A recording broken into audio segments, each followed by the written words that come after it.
Capítulo 9. A experiência da morte. O que acontece no ponto da morte? A questão é muito mais fácil de ser perguntada do que respondida. Basicamente, não há nenhum ponto particular de morte nesses termos, mesmo no caso de um acidente repentino. Tentarei lhe dar uma resposta prática ao que você pensa dessa pergunta prática. O que a pergunta realmente significa para a maioria das pessoas é: o que acontecerá quando eu não mais estiver vivo em termos físicos? O que sentirei? Eu ainda serei eu? As emoções que impeliram minha vida continuarão a fazê-lo? Há um céu ou um inferno? Eu serei saudado por deuses, ou demônios, inimigos, ou pelos que amo? Mais importante, a questão significa: quando eu estiver morto, eu ainda serei quem sou agora, e ainda me lembrarei dos que me são caros agora? Responderei às perguntas nestes termos também, então. Mas antes de fazer isso, há várias considerações aparentemente não práticas relativas à natureza da vida e da morte, com as quais temos que lidar. Em primeiro lugar, deixe-nos considerar o fato há pouco mencionado. Não há um ponto de morte específico, separado e indivisível. A vida é um estado de vir a ser, e a morte é parte desse processo de vir a ser. Você está vivo agora, uma consciência sabedora de si mesma, cognitivamente brilhando entre escombros de células mortas e outras que estão morrendo, viva enquanto os átomos e moléculas de seu corpo morrem e renascem. Você está vivo, portanto, no meio de pequenas mortes. Porções de sua própria imagem se esmigalham momento a momento e são substituídas e você, raramente, dá atenção ao assunto. Assim, até certo ponto, você está vivo agora, no meio da morte de si mesmo, vivo a despeito disso e ainda, por causa das numerosas mortes e numerosos renascimentos que ocorrem em seu corpo, em termos físicos. Se as células não morressem e não fossem preenchidas, a imagem física não continuaria a existir. Portanto, no presente, como você o conhece, sua consciência chameja sobre sua imagem corpórea em constante mutação. De muitas maneiras, você pode comparar sua consciência, como você a conhece agora, a um vagalume, pois embora ela lhe pareça contínua, ela não é. Ela também acende e apaga, como mencionamos antes, ela nunca é completamente extinta. Porém, seu foco não é quase tão constante quanto você supõe. Assim como você está vivo no meio de suas próprias pequenas mortes numerosas, embora você não perceba, você está frequentemente morto, até mesmo no meio da vida cintilante de sua própria consciência. Estou usando seus próprios termos aqui. Por morte, consequentemente, quero dizer completamente desfocado da realidade física. Agora sua consciência, bastante simplesmente, não está fisicamente viva, fisicamente orientada, exatamente na mesma quantidade de tempo em que ela está fisicamente viva e orientada. Isso pode parecer confuso, mas, esperançosamente, podemos fazer isso mais claro. Há pulsações de consciência, embora, novamente, você possa não estar atento delas. Considere esta analogia. Por um momento sua consciência está viva, focada na realidade física. Agora, no próximo momento, está focada em outro lugar completamente, em um sistema diferente de realidade. Está não viva, ou morta, para seu modo de pensar. No próximo momento, está novamente viva, focada em sua realidade. Mas você não está atento ao momento do instante não vivo interveniente. Seu senso de continuidade, então, é construído inteiramente em outra pulsação de consciência. Lembre-se de que isso é uma analogia, assim a palavra momento não deve ser encarada muito literalmente. Há, então, o que chamamos de um sublado da consciência. Agora, da mesma forma, os átomos e moléculas existem e estão mortos ou inativos dentro de seu sistema, então vivos ou ativos, mas você não pode perceber o momento no qual eles não existem, já que seus corpos e todo o seu universo físico são compostos por átomos e moléculas. Então estou dizendo-lhe que toda a estrutura existe da mesma maneira.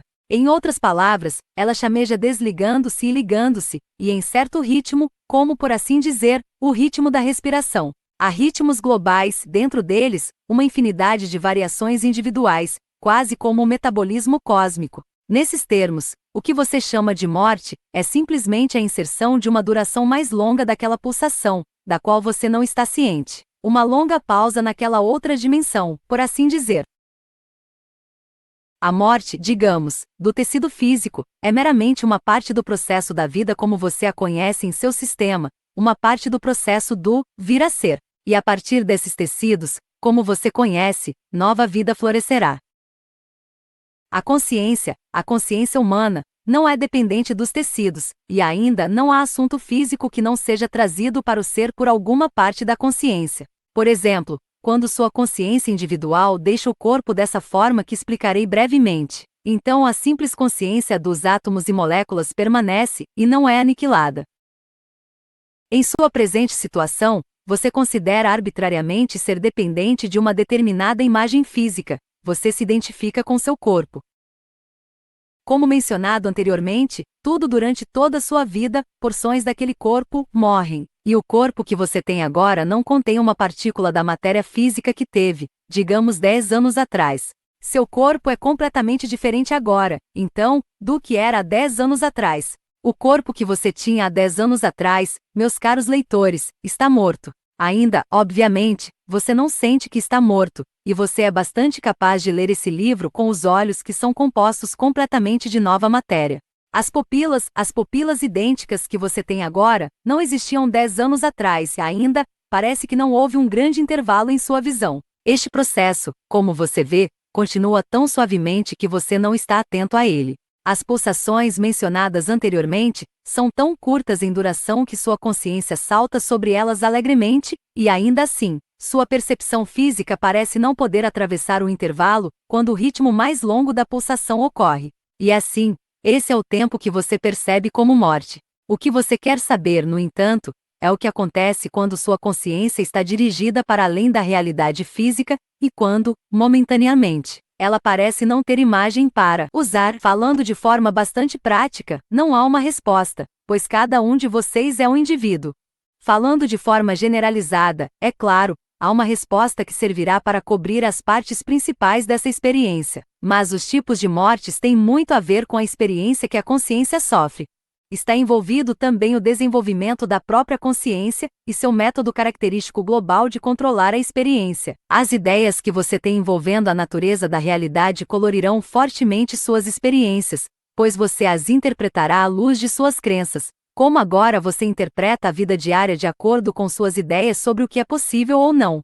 Sua consciência pode se retirar de seu corpo lentamente ou rapidamente, de acordo com muitas variáveis. Em muitos casos de senilidade, por exemplo, as porções fortemente organizadas da personalidade já deixaram o corpo e estão conhecendo as circunstâncias novas.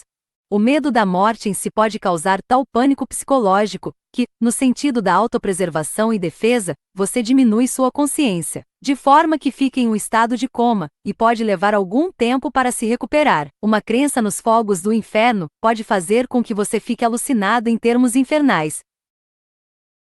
Uma crença em um céu estereotipado pode resultar numa alucinação em termos divinos. Você sempre forma sua própria realidade de acordo com suas ideias e expectativas. Essa é a natureza da consciência em qualquer realidade em que ela se encontre. Tais alucinações, asseguro-lhe, são temporárias. A consciência tem que usar suas habilidades. O enfado e estagnação de um céu estereotipado não será por longo tempo, conteúdo para esforço da consciência. Há professores para explicar as condições e circunstâncias. Você não é deixado sozinho, portanto, perdido em labirintos de alucinações. Você pode, ou não, perceber imediatamente que está morto em termos físicos. Você se achará em outra forma, uma imagem que se parecerá fisicamente com você em um grande grau, contato que você não tente manipular o sistema físico com ela.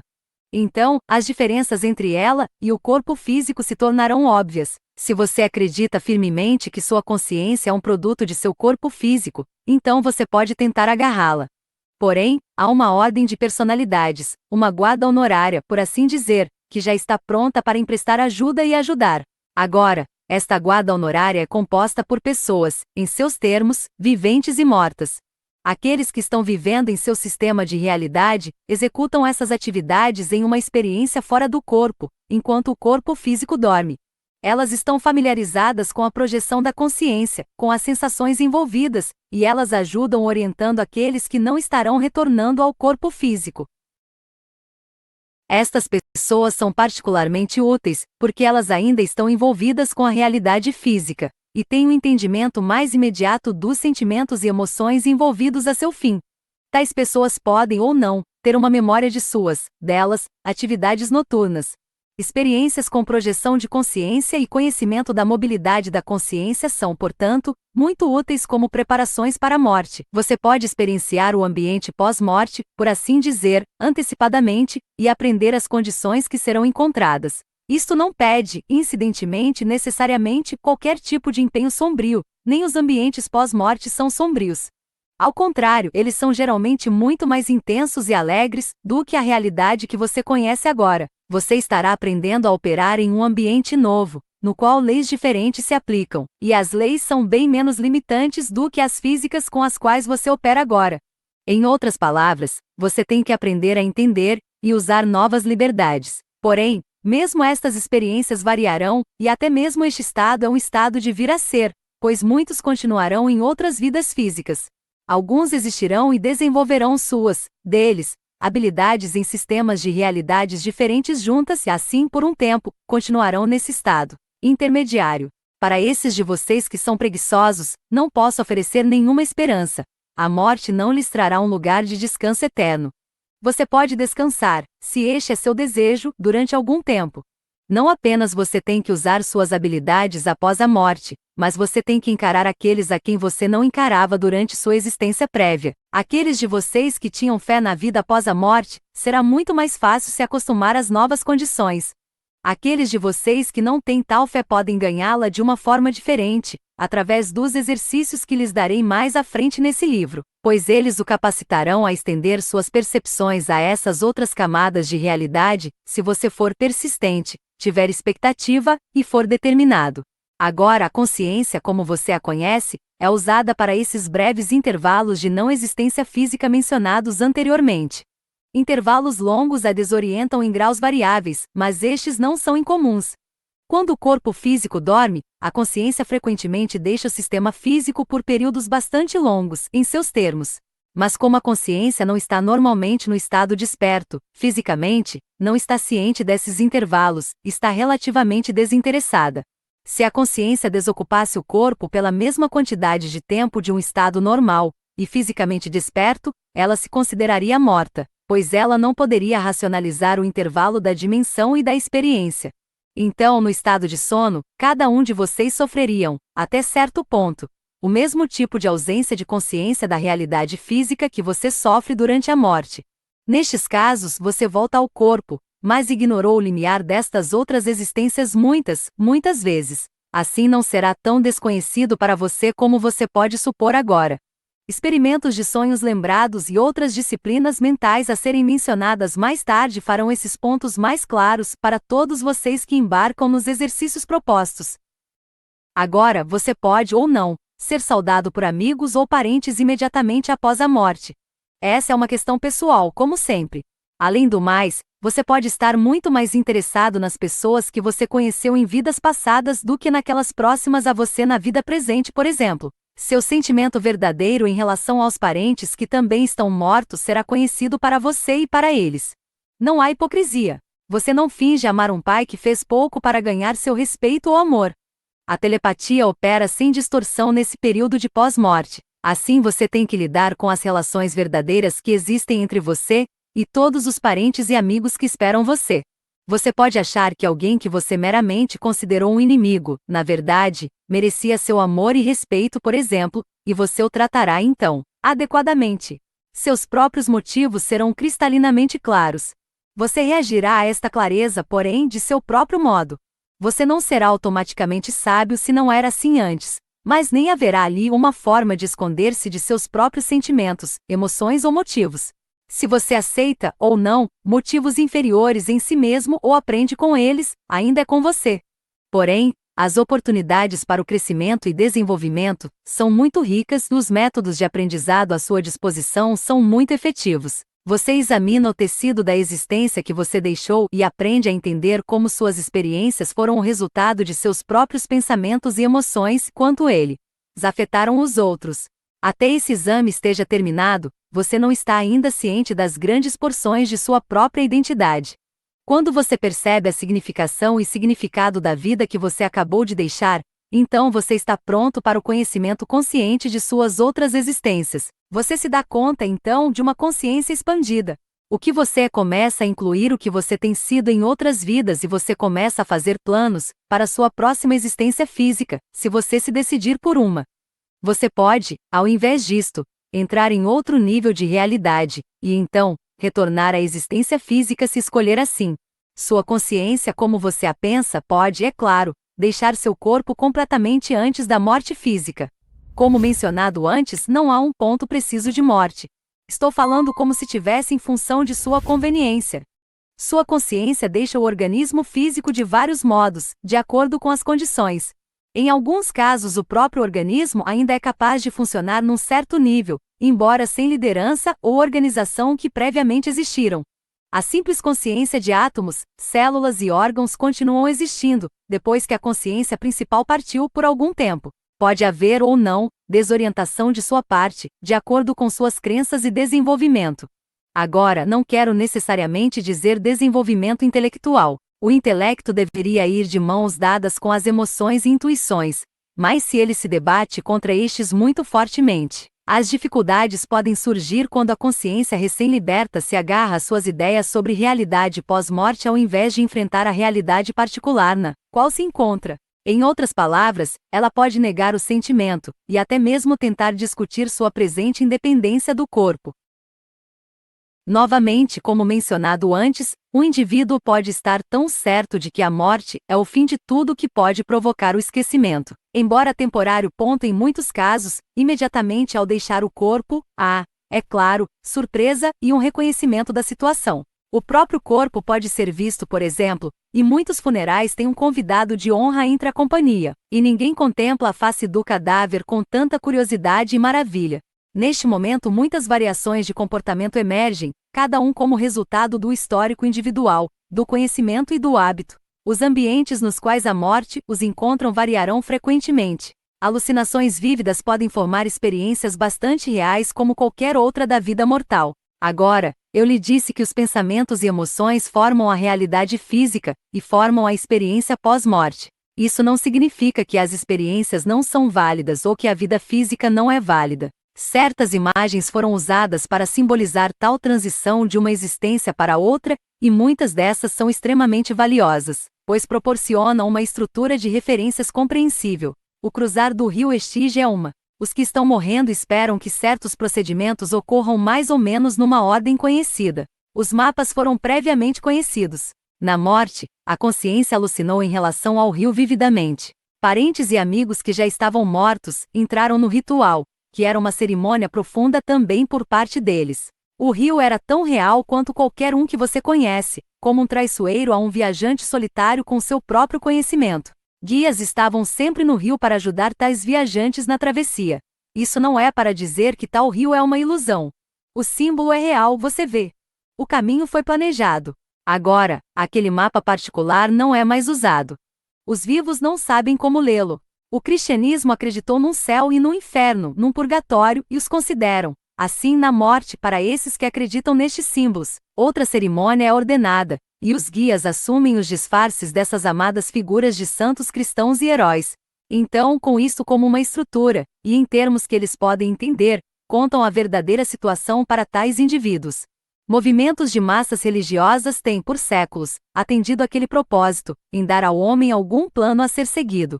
Pouco importa que mais tarde o plano fosse visto como um livro de leitura infantil, um livro de instruções completas com contos coloridos, pois o propósito principal foi atingido e a desorientação era pequena. Em períodos onde nenhuma ideia de massa é mantida, há mais desorientação, e quando a vida pós-morte é completamente negada, o problema é de alguma forma ampliado.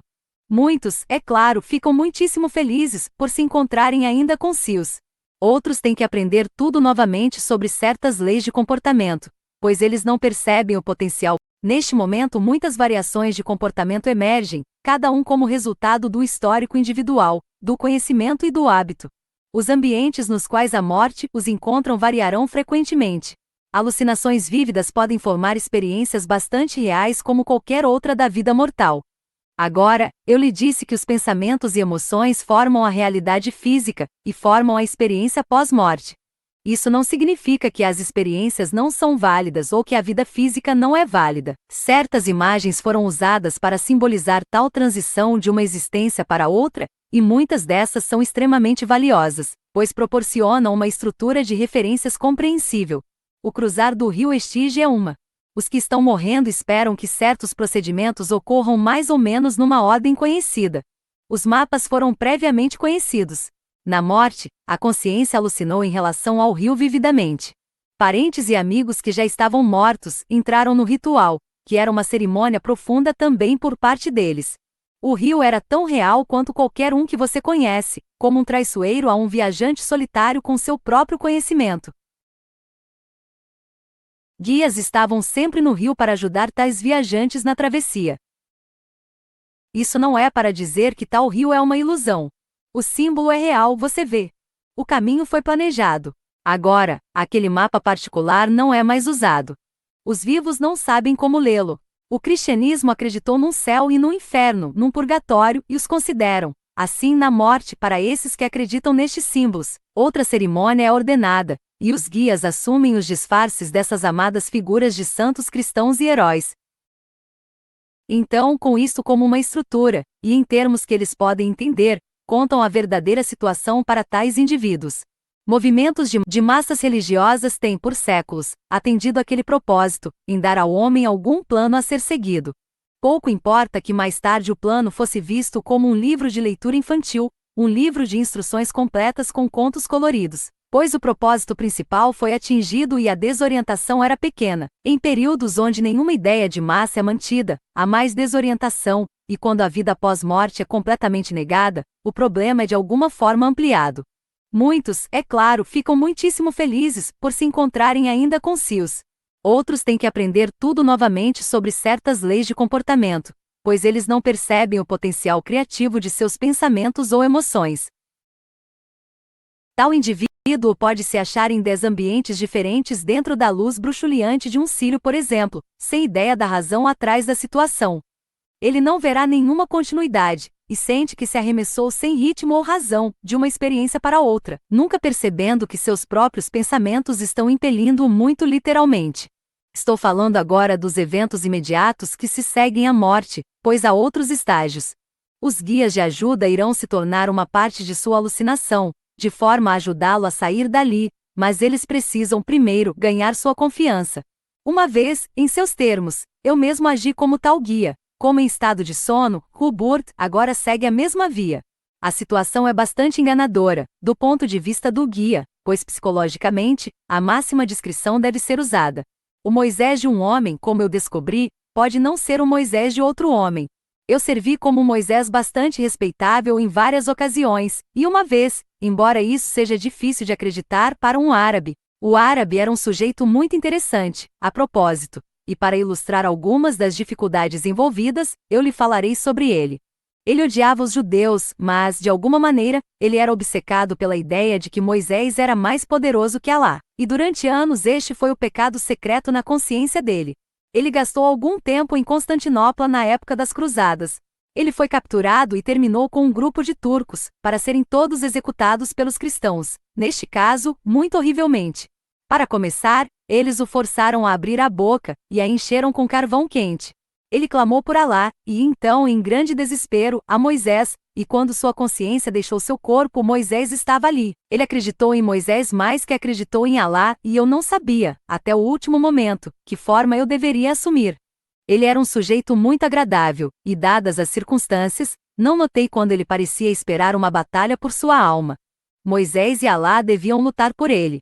Ele não podia se libertar da ideia de força, embora houvesse morrido pela força, e nada poderia dissuadi-lo a aceitar qualquer tipo de paz ou júbilo, ou qualquer descanso, até que algum tipo de batalha fosse forjado. Um amigo e eu com alguns outros, organizou a cerimônia, e, a partir de nuvens opostas no céu, Alá e eu gritamos nosso clamor pela alma dele, enquanto ele, pobre homem, se encolhia no chão entre nós.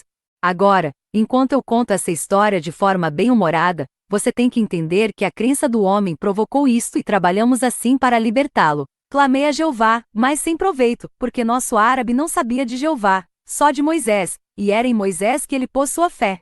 Alá puxou de uma espada cósmica e eu a coloquei em chamas, de forma que ele a derrubasse. Ela caiu no chão e formou uma roda de fogo. Nosso árabe clamou novamente. Ele viu ligas de seguidores atrás de Alá, e ligas de seguidores apareceram atrás de mim.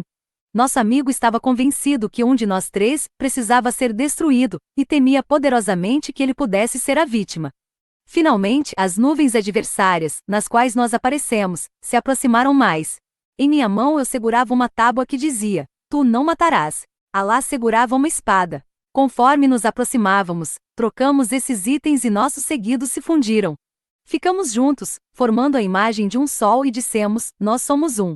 As duas ideias diametralmente opostas tiveram que se fundir ou o homem não teria tido paz e apenas quando essas oposições foram unidas nós poderíamos começar a explicá-lo a sua situação. Para ser um guia desses é requerido grande disciplina e treino. Antes do evento há pouco mencionado, por exemplo, eu tinha gasto muitas vidas atuando como um guia sob a tutela de outro em meus estados de sono diários. É possível, por exemplo, perder-se momentaneamente nas alucinações que são formadas e, em tais casos, outro professor precisa tirar você dela. Uma delicada sondagem dos processos psicológicos é necessária, e a variedade das alucinações nas quais você pode se envolver é infinita. Você pode, por exemplo, assumir a forma da individualidade de um amado animal de estimação morto. Todas estas atividades alucinatórias normalmente acontecem num curto tempo imediatamente após a morte. Alguns indivíduos estão completamente conscientes de suas circunstâncias, porém, por causa do treino prévio e do desenvolvimento, eles estão prontos após um descanso, se desejarem progredir para outros estágios. Por exemplo, eles podem se dar conta dos próprios eu reencarnacionais, reconhecendo bastante prontamente as personalidades que conheceram em outras vidas, se aquelas personalidades não estiverem a trabalho. Eles podem, agora deliberadamente, alucinarem, ou podem reviver certas porções das vidas passadas, se escolherem assim. Então, há um período de autoexame, um balanço de contas, grosso modo falando, no qual eles são capazes de ver suas performances completas, suas habilidades e pontos fracos, e decidirem se irão ou não retornar à existência física.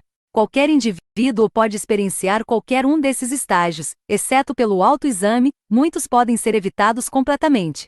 Já que as emoções são tão importantes, é de grande ajuda se amigos estiverem esperando por você. Considerando que as emoções são tão importantes, é de grande benefício se os amigos estiverem esperando por você. Em muitos casos, porém, estes amigos progrediram para outras fases de atividade, e frequentemente, um guia se disfarçará como um amigo durante algum tempo, de forma que você se sinta mais confiante. É claro que é apenas porque muitas pessoas acreditam que você não pode deixar seu corpo que você não tem uma experiência extracorpórea conscientemente com qualquer frequência em suas vidas, falando em termos gerais. Tais experiências se familiarizariam bastante com você, mais do que as palavras com algum entendimento das condições que seriam encontradas. Lembre-se que de certa forma, sua existência física é o resultado da alucinação de massa. Vastos golfos existem entre a realidade de um homem e a de outro. Após a morte, a experiência tem vários níveis de organização, altamente complexos e delicados, como você conhece agora. Você tem suas alucinações privadas agora, apenas você não percebe o que elas são.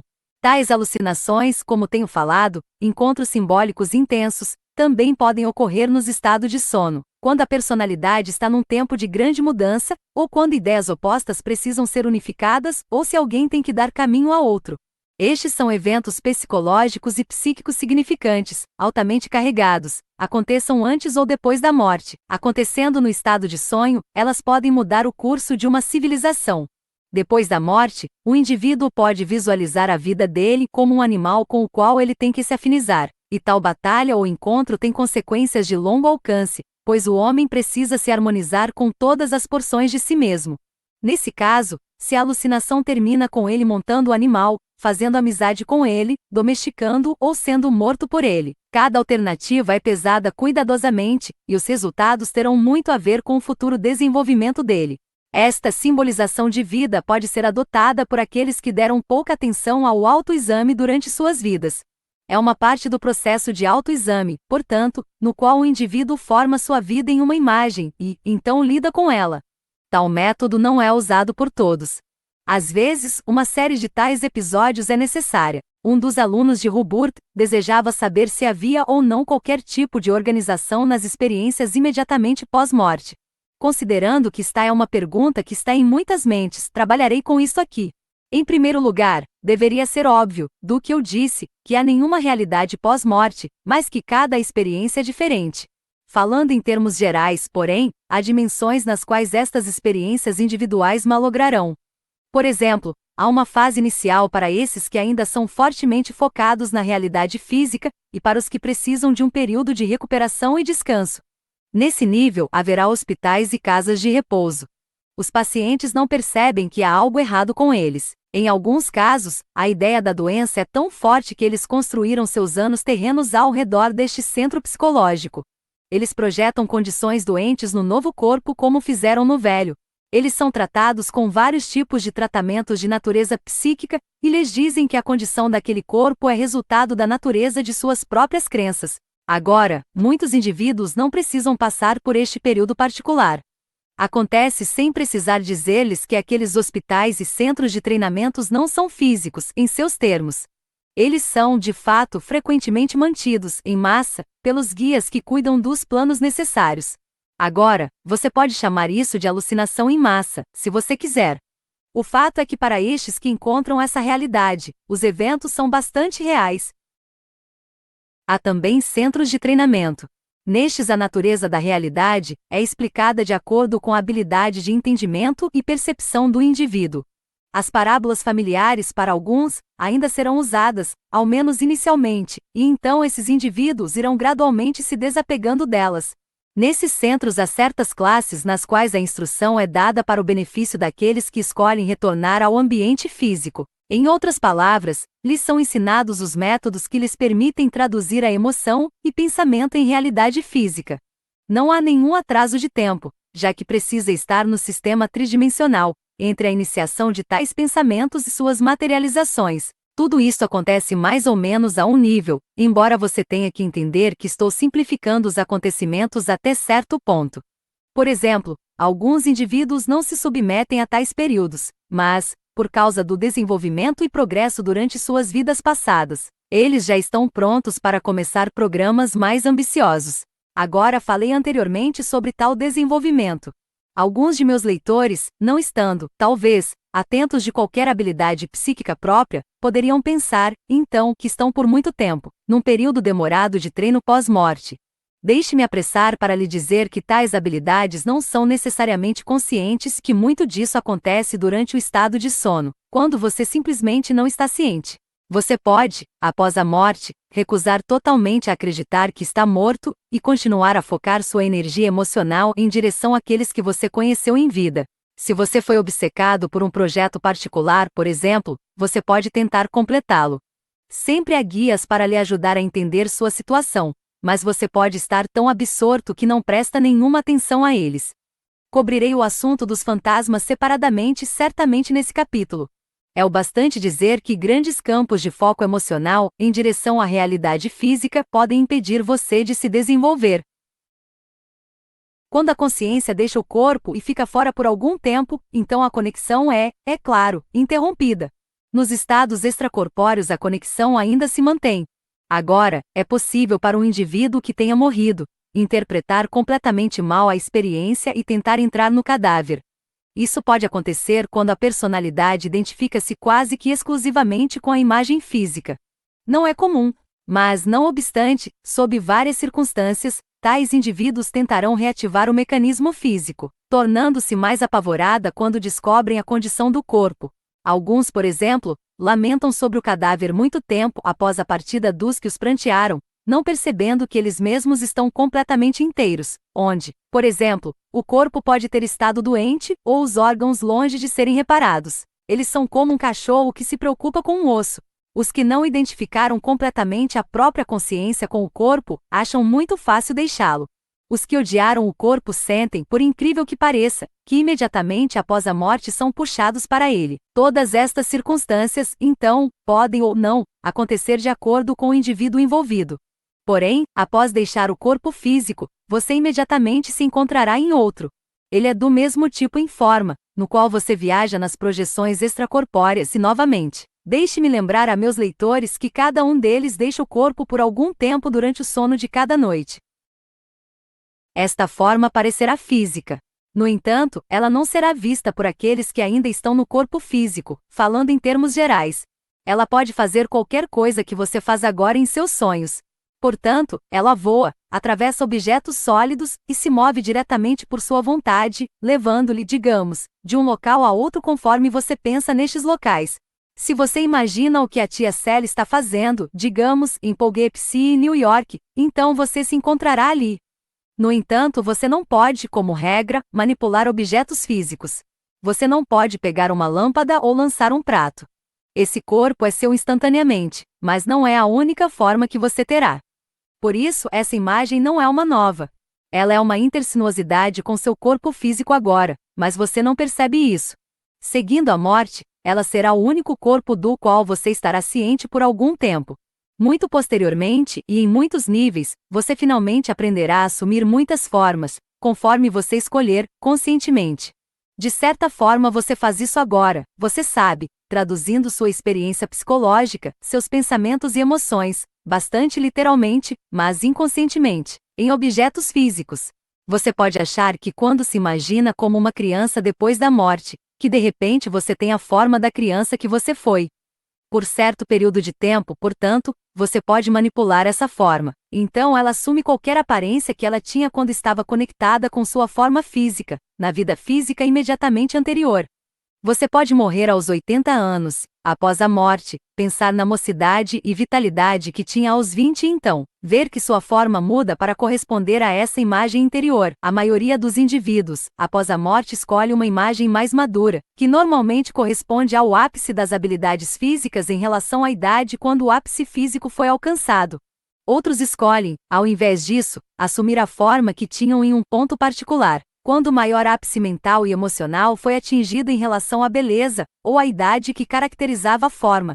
Você se sentirá confortável com a forma que escolher, no entanto, e você normalmente a usará quando quiser se comunicar com outros que conheceu. Embora para tais comunicações com os vivos você possa, ao contrário, adotar a forma que tinha quando vocês se conheceram, para contatar o indivíduo que você quer contatar. Estes ambientes pós-morte não existem necessariamente em outros planetas. Eles não ocupam espaço, respondendo à questão, onde tudo isso acontece? Essa questão não tem sentido, em termos básicos. Isso é o resultado de suas más interpretações da natureza da realidade. Não há, portanto, um lugar, nenhum local específico. Esses ambientes existem não perceptivamente por você, entre o mundo físico que você conhece. Seus mecanismos perceptivos simplesmente não lhe permitem se sintonizar com o âmbito deles. Você reage a um campo altamente específico, mas limitado. Como mencionei antes, outras realidades coexistem com a sua própria na morte, por exemplo. Você simplesmente se despe da parafernália física, sintonizado em campos diferentes e reage a outros jogos de suposições. Deste outro ponto de vista, você pode, até certo ponto, perceber a realidade física. Porém, há campos de energia que a separam. Todo seu conceito de espaço é tão distorcido que qualquer explicação verdadeira é altamente difícil. Como seus mecanismos perceptivos insistem que os objetos são sólidos, por exemplo, então eles insistem que tal coisa como espaço existe. Agora, o que seus sentidos lhe falam sobre a natureza do assunto é inteiramente errônea, e o que eles lhe falam sobre espaço é igualmente errado. Errado em termos de realidade básica, mas exato ao manter o curso dos conceitos tridimensionais. Nas experiências extracorpóreas no estado vivo, muitos dos problemas são encontrados, em termos de espaço que serão encontrados após a morte. E em tais episódios, então, a verdadeira natureza de tempo e espaço se torna mais aparente. Após a morte não leva tempo para se locomover através do espaço, por exemplo. O espaço não existe em termos de distância. Isso é uma ilusão. Há barreiras, mas elas são barreiras mentais ou físicas. Por exemplo, há intensidades de experiência que são interpretadas em sua realidade como distância em milhas. Após a morte você pode se achar em um centro de treinamento. Agora, teoricamente, esse centro poderia estar no meio de sua sala de estar atual, no espaço físico. Mas a distância entre você e os membros de sua família ainda viva, sentada talvez, pensando em você ou lendo um papel, não teria nada a ver com o espaço como você o conhece. Você estaria mais separado deles do que se você estivesse, digamos, na Lua. Você poderia talvez mudar seu próprio foco de atenção para longe do centro, e teoricamente, ver a sala e seus habitantes. Ainda assim, essa distância não tem nada a ver com as milhas que estariam entre vocês.